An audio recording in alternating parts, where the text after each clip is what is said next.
সকাল ৬:১০ ঘুম থেকে উঠে এক গ্লাস জল খেয়ে নিয়ে এবার ফ্রেশ হতে যাব।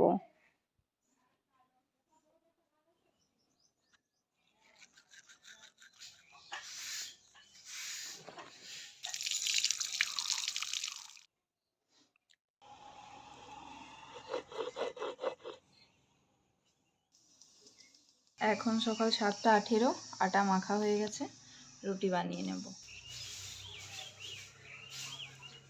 এখন সকাল ৭:৫৪, একটু মুড়ি নিয়ে বসে গেছি। মা ঘুগনি বানিয়েছে, ঘুগনি আর মুড়ি নিয়ে বসেছি।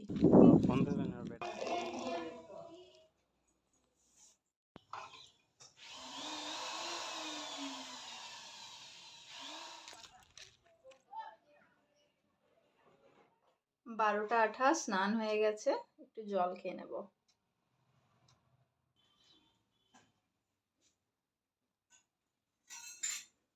ভাত খাওয়া হয়ে গেছে, এবার লেপ কম্বল নিয়ে একবার ঘুমিয়ে যাব। এখন ৫:৩৫, হাঁটতে বেরিয়েছি।